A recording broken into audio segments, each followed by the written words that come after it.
Tomado esta ocasión para hablar de literatura, sobre feminismo, literatura feminista y personajes femeninos de la literatura. Queremos conversar con Cristiani Neira, productora, periodista, también asesora de algunos proyectos de orden audiovisual, y a Leila Quevedo, que es una de las poetas que más admiro yo en el Ecuador, de una larga trayectoria y por supuesto una gran amiga también. Bienvenidas. Gracias. Aleida, empecemos. ¿Qué es para ti la literatura femenina, feminista? ¿Por dónde entramos a ver en esta conversa? Bueno, ese creo que es uno de los grandes temas polémicos, es decir, ponerle una etiqueta de género a la literatura. Yo pienso que la literatura es un poco así como el yin y el yang, es buena o es mala, es blanco y es negro, y pienso que no se la debe etiquetar, porque creo que al etiquetarla estás repitiendo una serie de pecados, como son los roles que se le asigna tanto a hombres como a mujeres. Yo creo que un hombre puede tranquilamente escribir sobre temas femeninos, puede incluso vocear en la psicología femenina, y creo que una mujer también puede ponerse la máscara o la piel o el personaje de un hombre para poder escribir. Tú estás llena de eso, ¿no? Exacto, y creo que esa es la virtud, ¿no? A mí me gusta siempre pensar en lo que dice Virginia Woolf, que un gran escritor no puede ser un hombre o una mujer a secas. Creo que para ser un escritor interesante tienes que ser un escritor andrógino, escribir con un poco de la sensibilidad de los hombres, de la masculinidad, y con otro poco de la feminidad y de la psicología de las mujeres, claro. Porque de lo que se trata finalmente en la literatura es de escribir personajes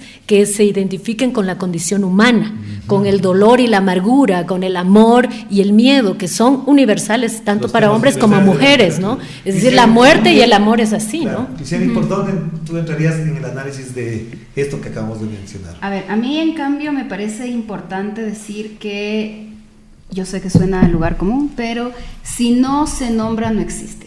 Y me parece súper importante la enunciación y cómo se reconocen a sí mismas las escritoras feministas y cómo se reconocen a sí mismas las escritoras que hacen literatura, que ellas enuncian como feminista, porque efectivamente le da un nuevo reconocimiento y una nueva voz a su presencia dentro de la escritura. O sea, efectivamente tú dices, y es cierto, en la historia hay muchos hombres que cambian su nombre para poder escribir como mujeres y que efectivamente el público crea que son mujeres, pero también pasó al contrario, y pasó al contrario para que sus obras puedan ser vistas y escuchadas y oídas, porque al ser mujeres no las reconocían como mujeres exactamente, escritoras. No eran reconocidas si es que no eran hombres. Claro, y de esos hay muchos casos. Exactamente, entonces para mí sí es importante esa enunciación y esa diferenciación, porque no es lo mismo como nosotros pensamos un personaje o como se habla en el audiovisual. Tú tienes un examen que haces para saber si es que el personaje que estás creando, el personaje femenino,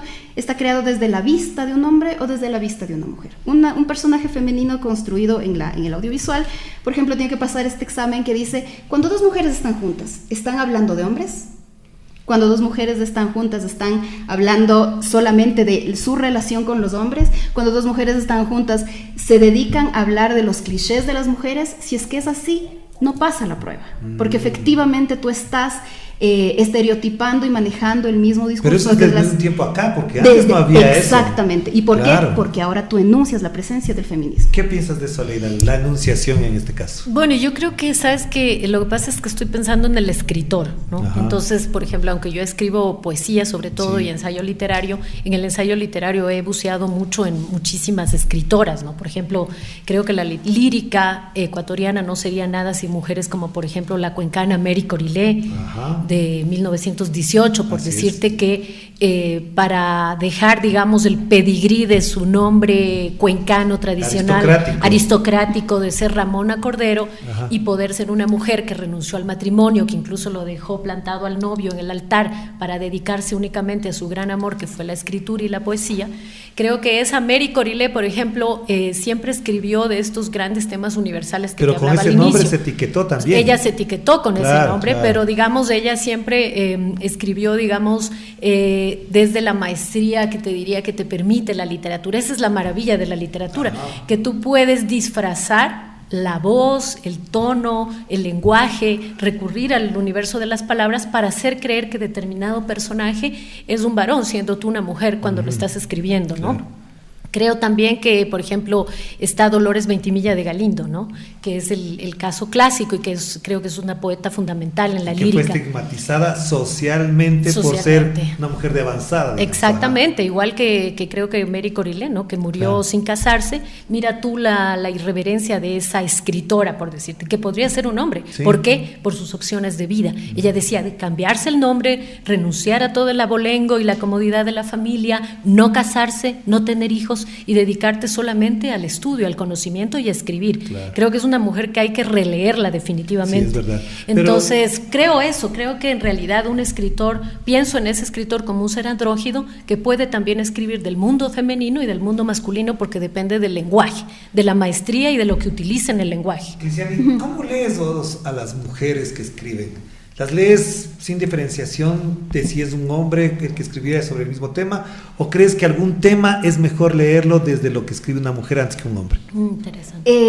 Todo depende de qué tema quieras leer. O sea, yo efectivamente creo que no hay el mismo tratamiento de los temas dependiendo de si son hombres, de si son mujeres, porque nuestra apreciación sobre dichos temas es completamente distinta. O sea, nosotros, por ejemplo, cuando hablamos de cómo manejamos la amistad, ¿ya? Ajá. Si tú hablas de cómo manejas la amistad de hombres con hombres, de mujeres con mujeres, no de hombres entre mujeres, cómo los hombres conciben la amistad no es necesariamente similar a cómo las mujeres conciben la amistad. Sí, eso hablábamos el otro día con Cristiani, que las mujeres crean unas redes de amistad eternas a veces. Desde la infancia no se pierden. En cambio, los hombres puede ser que hagamos estas comunidades de amistad muy puntuales y además a veces fijadas por la profesión, por el barrio o por la afición a un deporte. Exactamente, cuando tú hablas, por ejemplo, de las redes de crianza, ¿ya? Ajá. Tú hablas de las redes de crianza como cómo las mujeres efectivamente, no necesariamente ahora, sino y no necesariamente dentro de la ciudad,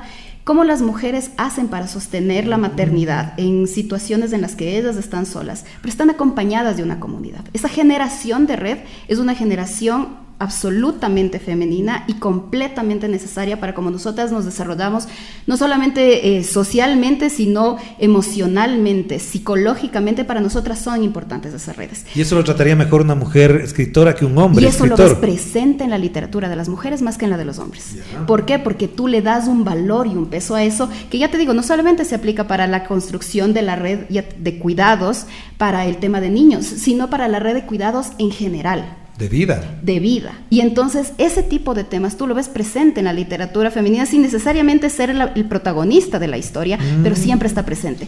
En la literatura de los hombres rara vez ves presente las redes de cuidado, porque las redes de cuidado se ha transmitido y se ha puesto en la palestra como un rol femenino, aunque no debería serlo. Eso es parte de las estructuras estas de la construcción de género que tenemos que empezar a cuestionar y a romper si es que podemos, pero eso está construido ahí. Yeah. Y entonces el hombre efectivamente no tiene entre sus prioridades pensar en cómo van a ser las redes de cuidado. ¿Te pasa eso en la escritura tuya, en lo que lees? No sé, creo que yo tengo 51 años, soy de una generación donde es súper importante empezar a rescatar todas estas luchas que han ido construyendo el tejido social, ¿no es cierto?, de nuestra sociedad, sí. Pero también creo que sabemos que todas estos padres o estas madres de la literatura, ¿no es cierto?, estos referentes que te digo como Alicia Yanes Cosíos, como la propia Dolores Ventimiglia de Galindo, por ejemplo, Lupe Rumazo, que además tuvo que dejar el Ecuador para radicarse en Venezuela y desde ahí hacer toda una obra, y vive allá, claro, es una escritora viva súper importante. Yo creo que todo esto, yo lo que estoy tratando es de leer a las contemporáneas, ¿no es cierto? Yo misma soy una escritora contemporánea, pero por ejemplo en el ejercicio de encontrar esto que señalas, que me parece súper importante de las redes de cuidado, pienso que es como que ahora no me pasa eso con esos roles. Por ejemplo, pienso en estos escritores que son capaces de ponerse en el traje de una mujer, de la vivencia de una mujer y sentir las mismas redes de apego con los amigos, con las tías, con la familia. Es decir, no me pasa eso directamente ahí. Lo que pasa es que yo siempre le huyo a los clichés, ¿no? Entonces me parece que, por ejemplo, mucha gente dice que mi poesía es una poesía feminista. pero yo misma no me reconozco como una militante feminista, ¿entiendes? Yo leo escritoras feministas, claro. Sí. Por ejemplo, para mí es súper importante la influencia de Marguerite Yourcenar o de Marguerite Duras en la literatura o en mi propia poesía, o de escritoras o poetas del continente que son súper feministas realmente, de una militancia. Yo te decía, por ejemplo, alta. Gabriela Mistral, sin declararse feminista, su poesía es súper femenina y podría ser retomada como feminista. Claro, y podría ser retomada este momento como feminista, y de hecho te comento que una de las poetas contemporáneas más importantes y feministas de Chile, que es Malú Urriola, la retoma Gabriela Mistral como una de las fundadoras del feminismo. Pero me parece que, claro, en el tema de la literatura, que es tan importante en la cohesión del tejido social y en romper estos roles patriarcales que los vemos a diario, ¿no?, en la sociedad, yo creo que hay que romper definitivamente eso, pero me parece que en la literatura no necesariamente debemos recurrir a esas etiquetas. Es decir, yo creo que depende del universo interior y de la maestría del lenguaje que un gran escritor pueda tener para ponerse en los zapatos de una mujer o de un hombre. Claro. Y creo que yo, por ejemplo, como mujer, puedo escribir de cualquier tema. Es decir, yo pienso que somos tan iguales los hombres y las mujeres, y pienso que realmente el único territorio donde nosotras tenemos el poder total y que les hemos ganado a los hombres, que es la única superioridad que podríamos tener, es en el tema de la maternidad. Pienso que eso es en lo único que los hombres no pueden entrar. La maternidad y la fecundidad y la creatividad que uno tiene al gestar, al concebir, al convivir 9 meses con este ser, al alumbrarlo, al guiarlo después, ese es el único territorio único y exclusivo de las mujeres. Lo demás me parece que no. Para preguntarle a Cliciani algo que tú acabas de decir, en ese territorio es donde se reconoce cierta diferencia, pero en su momento yo pienso, de la experiencia que tengo, de los estudios que he hecho de la literatura, ¿no será que empezó más bien con la liberación sexual? El momento en que se decide, por ejemplo, incluso con los preservativos, con los anticonceptivos, es decir, ahí empezó también una liberación sexual de la literatura femenina, ¿o no?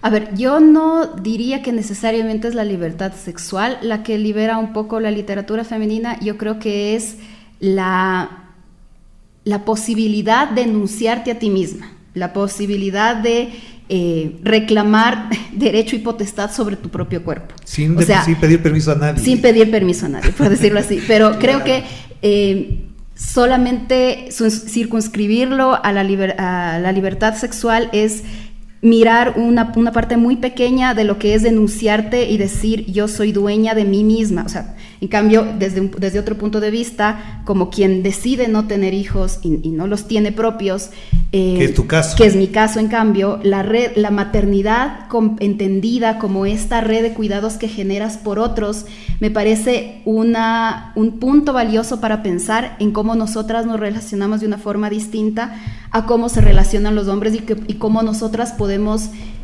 no diría vivir la maternidad porque me parece demasiado ególatra decir vamos a vivir la maternidad aunque yo no soy madre, pero sí tú tienes una experiencia distinta del cuidado de otro ser por decisión voluntaria. Claro. Y esa decisión voluntaria es tu participación en esa red. Entonces me parece que el momento en el que tú tienes esta revolución, no sexual, sino esta revolución, en el momento en que te enuncias como dueña de tu cuerpo, dueña de tu destino, dueña de tus decisiones sexuales, reproductivas, etcétera, tú dices, en esta potestad que tengo sobre mí, yo decido generar o no generar estas redes. Yeah. Y eso me parece que es algo que es difícil de entender para quien ha tenido toda la vida esa potestad, que son los hombres. Ahora, Leida, yo te conocí a ti cuando, en el momento en que producías poesía, generabas libros sobre algo que se llamaba poesía erótica. Que es otro cliché que se puso en la literatura. Entonces, por eso quería conectar estas dos cosas, liberación sexual, poesía, literatura, y esa poesía erótica, con los antecedentes que tú mencionas, además de era un etiquetamiento no necesariamente válido, también mostró a mujeres desde otra condición. Claro. Ya no eran las poetas que hablaban del amor por sí mismos, sino que hablaban desde el cuerpo, desde los deseos, de los desafectos sexuales también, porque hay parte de eso, y también una búsqueda quizás más profunda de lo que implica la sexualidad femenina. Sí, es súper importante esto que anotas, porque yo creo que, como decía mi colega, en realidad el cuerpo es un territorio súper importante para los seres humanos y para las mujeres sobre todo, no solo por el tema de la maternidad, sino porque el cuerpo femenino es de alguna manera el instrumento de un empoderamiento desde el que tú efectivamente proclamas una serie de cosas, como por ejemplo cosas fundamentales, esenciales en las últimas 2 décadas en el país, en América Latina, en el mundo, que es por ejemplo este tema de no puede ser violentado, mi cuerpo no puede ser tocado si yo no lo decido. Claro. Es un cuerpo vulnerable frente a, por ejemplo, la indefensión, frente a los cuerpos que no tienen, por ejemplo, acceso a la salud sexual y reproductiva, acceso a la protección de una serie de métodos anticonceptivos. Es decir, ¿qué pasa con estos cuerpos de estas mujeres que definitivamente porque están en la ruralidad o porque son de escasos recursos o porque no han accedido a la educación, no pueden decidir cuántos hijos quieren tener, sino que es el marido el que decide, o es el peso de la religión, como las mujeres del Opus Dei, por ejemplo, es decir, tener 7, 8, 10 hijos. O además con quién casarse. O con quién casarse, último, si exactamente. Casarse, pero con quién se casa. O eso también, es su decisión. O simplemente decidir, no me quiero casar, como una opción absolutamente válida, es decir, y además una opción absolutamente valiente, como decir, no quiero ser madre en este momento, ¿no? Por una serie de consideraciones que tienen que ver incluso con la crisis del cambio climático, si tú quieres, o con el momento en el que se encuentra el mundo ahora luego de la pandemia. Pero no quiero dejar de tocar lo de la poesía erótica. Lo de la poesía erótica. Era una corriente, era una moda. Muy fuerte, fue un boom muy grande en los 80, que empezó, creo que en la región andina, empezó sobre todo en Perú, con poetas súper importantes como Carmen Ollé o Rocío Silva Santiesteban. Y luego fue permeando a toda América Latina, Colombia, Venezuela, Argentina. También con poetas muy importantes en Latinoamérica, un boom muy distinto a la situación en Europa de la literatura, pero por ejemplo en América Latina fue un boom muy grande que si tú te pones a pensar, bueno, en ese momento aparece mi primer libro cuando yo tengo 17 años y medio y es un libro muy fuerte que se llama Cambio en los climas del corazón, donde yo hablo mucho del cuerpo, de la sexualidad, del deseo y además lo enuncio de una manera sumamente irreverente primero para mi edad y para el contexto ecuatoriano, ¿no? Porque era como profanar a los cánones de la literatura y de la poesía. Exacto, y además, claro, de una manera que además creo que no lo habían nombrado poetas fundamentales, esenciales que yo admiro, como la propia Sonia Manzano o Violeta Luna o Sara Vanegas. Todas mayores que tú. Claro, pero esa generación es importante porque de alguna manera es como que abrió ese camino, ¿no? Es decir, a mí me parece que no podríamos estar nosotras mismas aquí si es que no hubiese todas estas luchas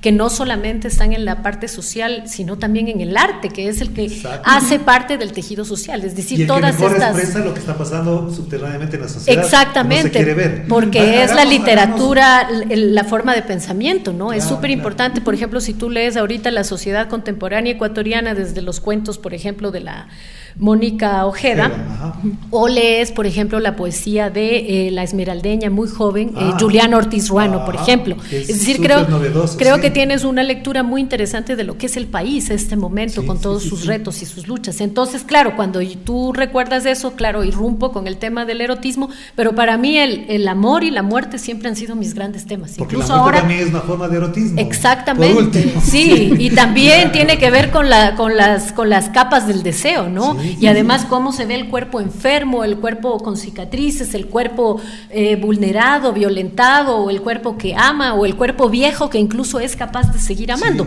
porque tampoco hablamos, por ejemplo, en esta sociedad de cómo el deseo y el erotismo perviven en los adultos mayores. Sí. Es decir, hagamos una pausa, les invito a que hagamos una pausa porque me interesa conversar sobre algo que nos hemos puesto de acuerdo, que es un personaje de una novela y que obviamente también concita estas discusiones. Y bueno, de eso vamos a hablar más adelante. Hagamos la pausa y enseguida volvemos para hablar de esto.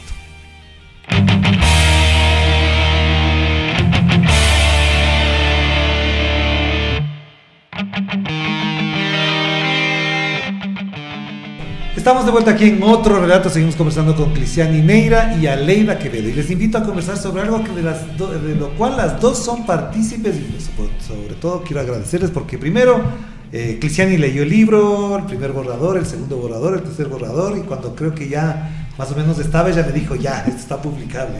Y de ahí di paso a Aleida. Se trata de La Flama del Alma, que es una novela que se lanzó hace precisamente un año. Y Aleida fue en cambio la editora, la que revisó, la que corrigió, la que le dio unos toques. Además, como gran editora que también es. Y les invito entonces a hablar sobre el personaje Laura. Y esto con un antecedente. Hay personas que me han criticado cómo es posible que un hombre escriba sobre una mujer, que es lo que estábamos hablando en su momento. Y Laura obviamente fue una construcción muy difícil. Entonces quisiera entrar primero por quien conoció desde la gestación, ya que es el primer borrador. ¿Qué piensas de Laura como personaje femenino escrito por un hombre? A ver, quiero empezar retomando algo que dijo Leila que me parece súper importante, y es el tema de la sexualidad ya en la tercera edad, por llamarlo de alguna manera. Y es la parte que más me gusta del personaje de Laura.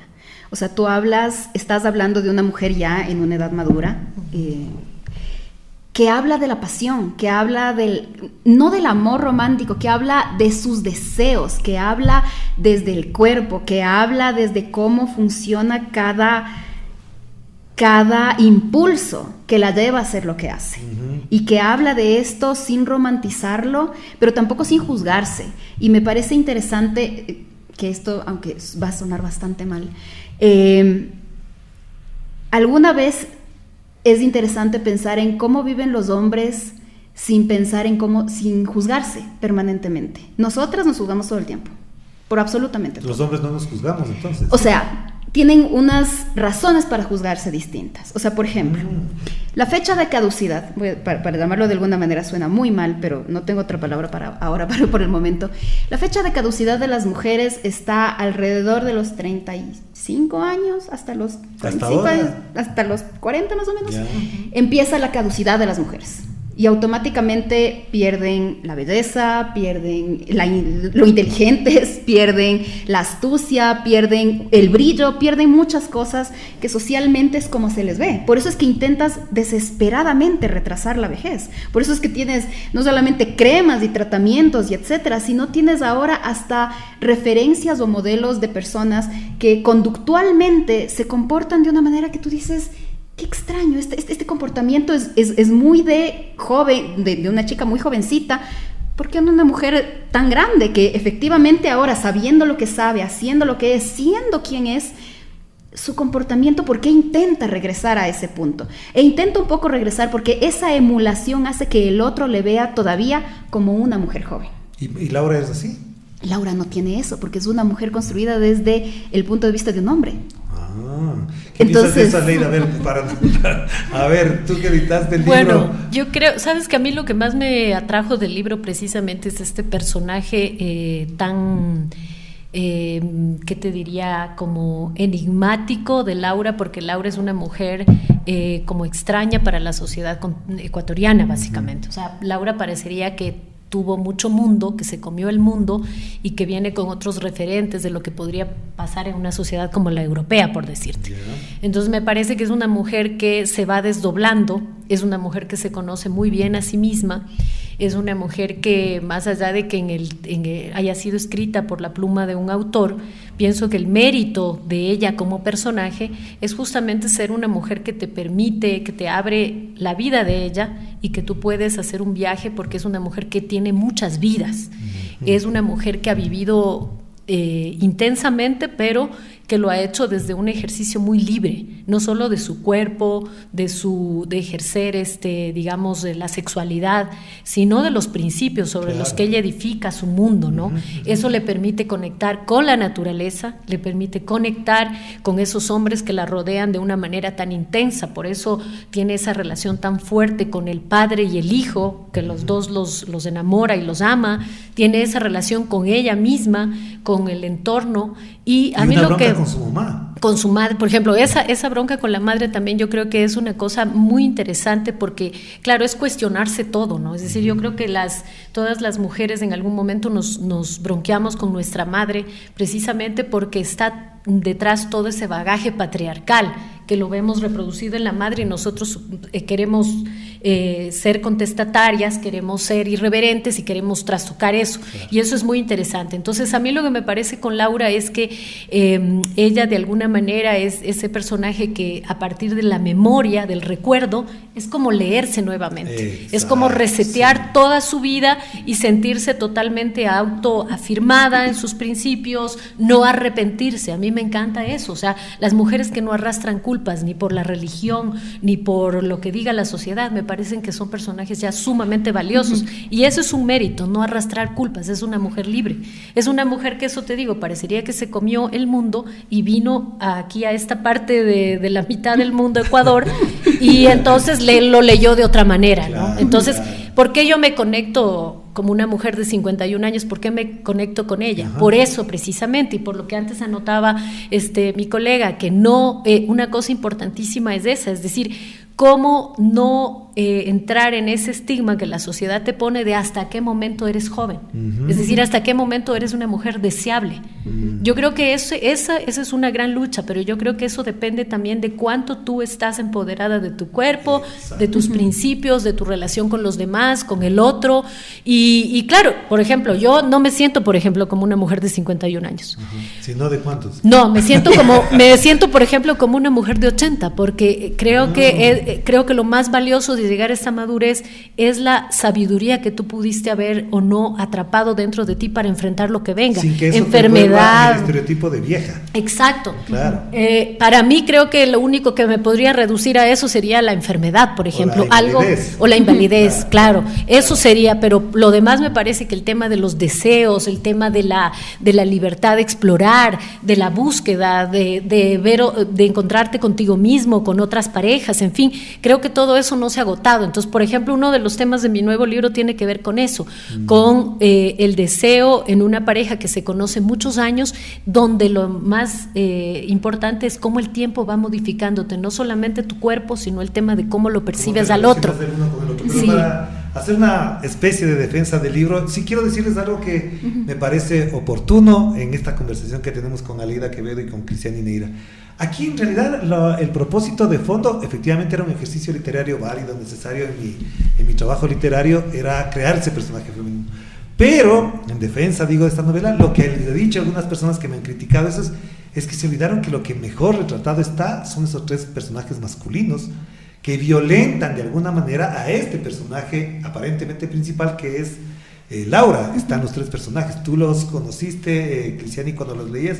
¿Crees que efectivamente esos tres personajes revelan este comportamiento que se critica de la condición masculina, heteropatriarcal, machista, violentadora? No sé si es que necesariamente lo retratan los tres. Me parece que los tres, de alguna manera... No creo que... A ver, me parece importante decir que los tres personajes actúan efectivamente como actúan la sociedad y como efectivamente actúa la mayor parte de los hombres. Que solamente te puntualizo algo. Son los tres personajes: Paco, Llanos y Antonio. Antonio es el hijo de Llanos y Paco es el padrastro de Laura. Y el otro es el hijo. El hijo, el padre y el padrastro. Ya, sí, pero lo que te digo es que son inconscientes a eso. ¿Ellos? Sí. No hay un momento, un solo momento de ellos siendo conscientes de lo que hacen con respecto a Laura. Y por eso te digo, efectivamente puede ser un retrato en la medida en la que tú puedes ver cómo se repite un patrón que es cultural y socialmente conocido, que es un comportamiento masculino completamente no lejano para ninguna de nosotras, y cómo efectivamente ninguno hace reconocimiento de que lo hizo. Ninguno reconoce que ahí de alguna manera no solamente violentó, porque no me parece que necesariamente la palabra para todos los casos sea violentar, pero me parece que sí hay un abuso. Y entonces me parece que al abusar de la condición, empezando desde el padrastro, de abusar de esta zona oscura que se crea por el tipo de relación que tiene con Laura, por abusar de esa zona oscura que se crea, por abonar a esa zona oscura, me parece que hay más abuso. Claro, que en realidad agresión. Pero es que esa era la idea. Pero efectivamente, él muere sin ser consciente de eso. Y sin reconocérselo a ella. Claro.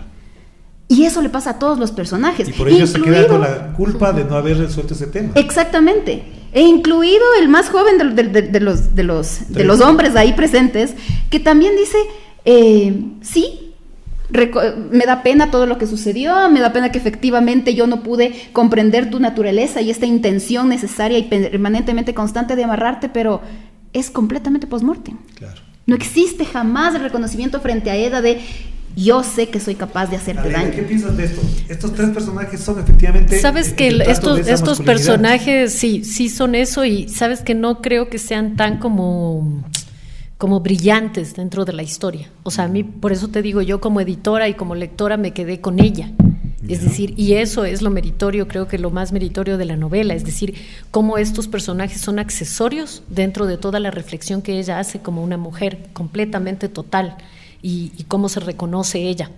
Entonces es como que ellos le ayudaron, le acompañaron en el viaje de la vida, pero es ella la protagonista de todo, ¿no? Pero los 3 se creían dueños de ella. Claro, pero bueno, eso es lo que siempre creen todos los hombres, ¿no? No solo tu marido, sino tu amante, tus amigos, tu papá, claro. O sea, eso ya es una cosa de esta sociedad occidental, sobre todo, ¿no? Claro. Y eso creo que sí es un mérito de la novela, reflejar eso, que todos estos 3 hombres se creyeron dueños de ella, creyeron que la dominaban en algún momento, pero lo interesante es que ella demuestra que nunca le perteneció a ninguno. Exacto. Sino que es esto que te digo, le ayudaron a caminar en este viaje, en este tránsito de su vida, pero ella es un personaje total en ese sentido. Entonces yo como lectora me quedé con eso. A mí me pasa eso, que normalmente yo me quedo con los personajes femeninos de grandes plumas masculinas. Fíjate, la novela La escalera de Bramante de Leonardo Valencia, que para mí es uno de los grandes narradores y ensayistas ecuatorianos, a mí me parecen brillantes los personajes subversivos y irreverentes de estas mujeres de izquierda que son las troyanas. Es fundamental en esa novela, yo las veo a ellas ahí. En la novela de mi poesía de Edwin Madrid, por ejemplo, está el personaje tan fuerte de su madre, que siendo una mujer analfabeta lo inspira a ser un escritor a él. Claro, le inspira a leer, no... A leer, y ella sin saber leer, no de la manera escolarizada, sino desde la inocencia de una mujer que se comunica con plantas, con animales y con el trabajo doméstico, que siempre es la última rueda del coche en la sociedad. Es decir, no sirve el trabajo doméstico, no sirve el trabajo de cuidado, es decir, nunca se acaba de reconocer la importancia que tiene este trabajo doméstico diario. O sea, este ejercicio de lavar los platos, de que hay algo de comer, de solucionar la comida, de administrar la casa, de limpiar una casa y ordenar una casa, es creo que el reducto más oscuro y menos valorado, y sobre el que menos atención se ha puesto dentro de la dinámica de lo que tiene que ver con una familia, en una relación de pareja, la importancia que tiene cuando tú llegas a la casa, ver una casa, por ejemplo, medianamente limpia y ordenada, tendida a la cama, y con una taza de café caliente, ¿no? Y cómo eso te cambia, ¿no? El chip de todo, cómo eso influye en tu relación de pareja, en tu relación con los hijos, en tu relación con tu madre. Y nadie reconoce ese trabajo, y nadie reconoce el trabajo que la mayoría de mujeres hacemos, que es trabajar dentro y fuera de la casa. O sea, hay mujeres que hacemos 2 o 3 roles, pero de toda la vida. Y tampoco te digo que yo me victimizo por eso. De hecho, a mí me encanta tener el dominio sobre todo, sobre dentro de la casa, fuera de la casa. O sea, tengo que tener eso para poder funcionar, porque si no es como que se me escapan los reductos se nota, de las mujeres. Pero a ver, Cristiani, para ir cerrando entonces con estos temas, si Laura tiene todas esas, digamos, luces, ¿de dónde sale eso? ¿De dónde le salió a ella? Porque a veces yo incluso como creador, como escritor, le pasa a Leida, sabe que esto es una cosa misteriosa de la literatura. A veces no siquiera uno sabe de dónde salió. ¿De dónde crees que le salió? A ver, yo creo que mucho de lo que le pasa al personaje sale de su... A ver, pensando en el personaje no como quien lo escribió, sino el personaje como que emerge por sí mismo, que existe por sí solo. Yo creo que la relación con el padre y la tan mala, casi nula relación que tiene el personaje con la madre explica mucho de cómo ella es y cómo decide negarse a ser. O sea, ella efectivamente al patrón que le quieren imponer. Exactamente, ella decide tomar unas decisiones y ser quien es, con quien está absolutamente contenta y en paz. Pero en el momento en que tú tomas la decisión de ser algo, también estás diciendo, no quiero ser algo. No quiero ser esto otro. No quiero ser esto otro. Y lo que a ella le pasa, y es muy curioso, es que ella reniega total y absolutamente de la madre. Completamente. En todo. Casi no la nombra. Casi no la nombra. Y por esto es que hablábamos el otro día con Orlando sobre el tema de las redes. Ella no tiene más redes. Ella no genera ningún tipo de relación o vínculo femenino con nadie más. con los animalitos, al lugar que se va al trópico. Exactamente, pero Eda nunca dice yo los cuido, Eda nunca dice yo me preocupo por ellos o tengo algún tipo de entendimiento o trato de tener algún tipo de nueva relación con este entorno, sino que simple y llanamente decide que ellas no existen. Entonces me parece súper importante pensar en cómo Laura, el momento en el que dice, yo no solamente, padre, padrastro, te amo, yo te emulo. Y yo te voy a emular en cada faceta de mi vida. Y una de esas facetas es como tú te relacionaste con quien es mi madre y con quien fue tu pareja. Por lo tanto, te voy a negar de mi vida. Y niego eso de mí, y niego eso de mi entorno, y niego completamente, y lo invisibiliza. Entonces, me parece que efectivamente, no solo, o sea, el momento en el que Laura hace esta postura de vida y decir yo soy yo, y yo sola, sin nadie más, niegas una parte importante de lo que implica esta relación en red que tenemos nosotras. Y por eso su forma de relacionarse con los hombres es tan diferente. Claro.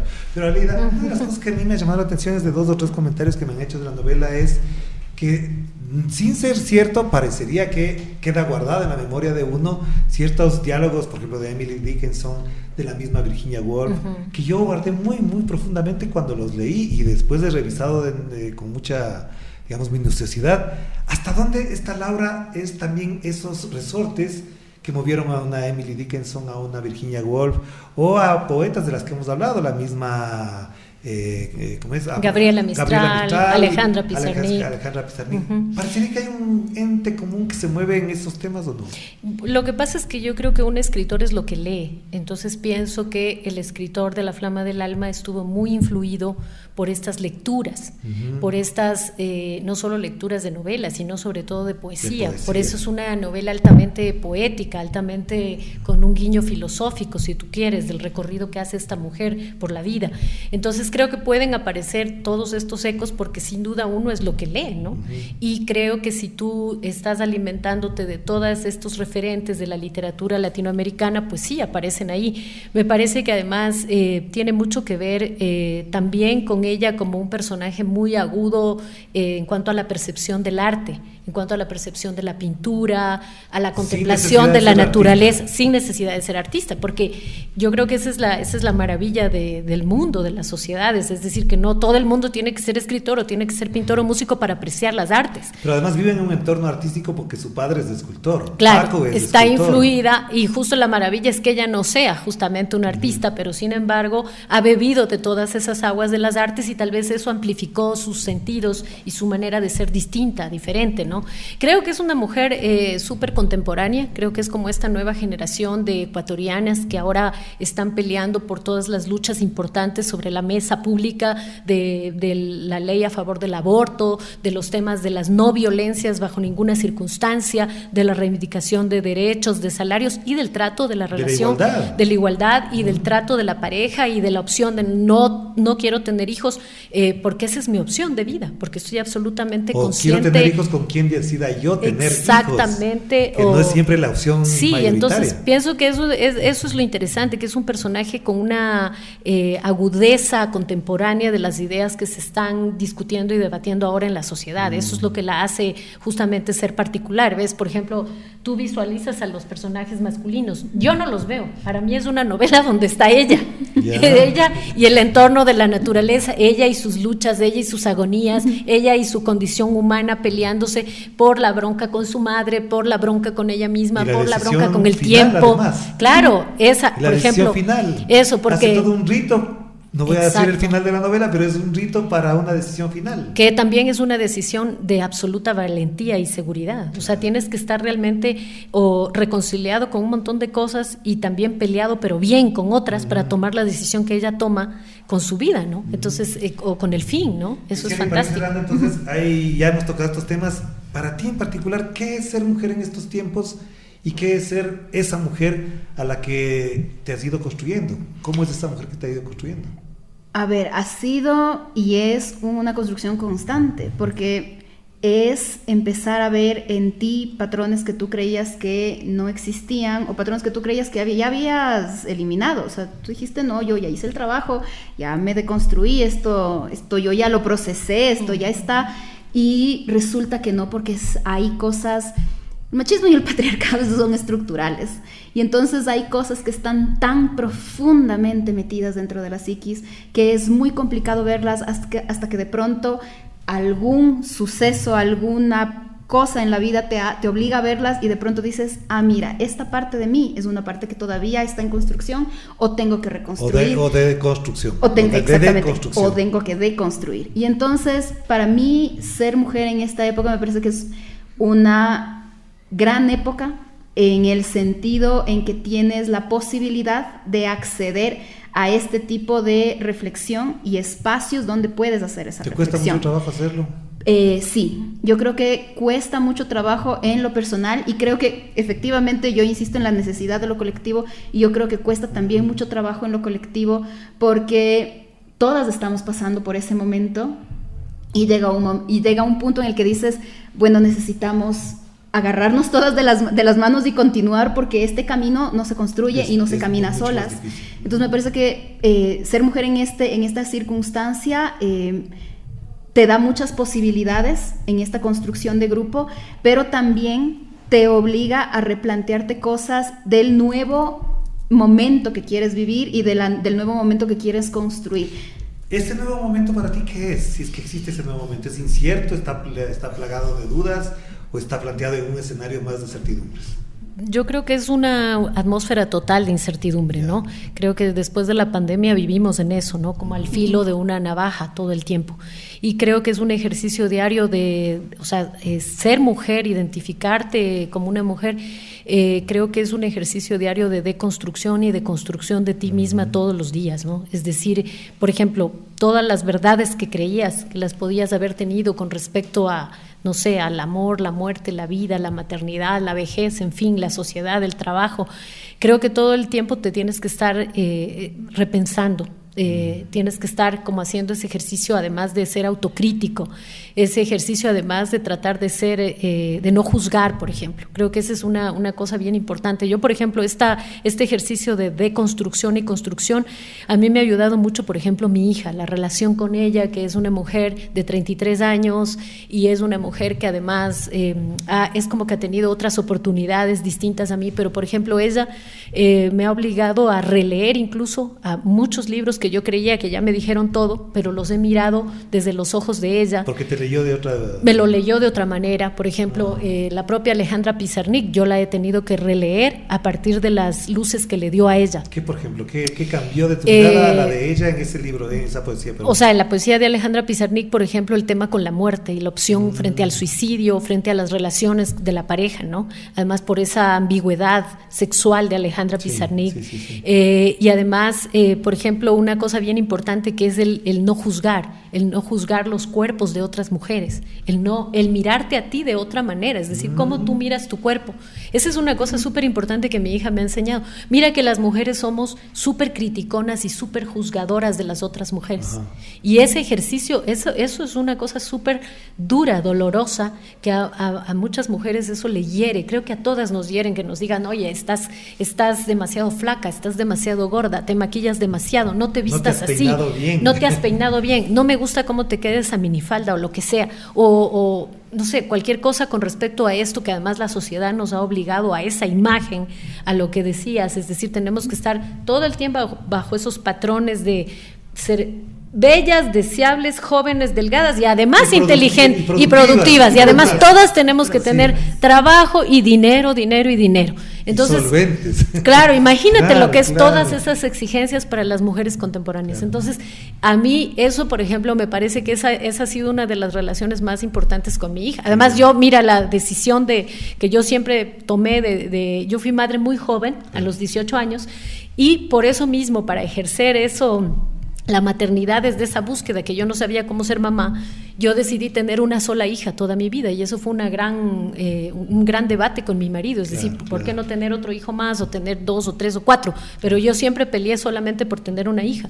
Y entonces ese diálogo que yo tengo ahora con ella, o el diálogo que tengo con amigas de hace 30 años de la universidad, siempre tiene que ver en torno a esta cosa de cómo caminar juntas en esta, creo que ahora se llama sororidad, ¿no?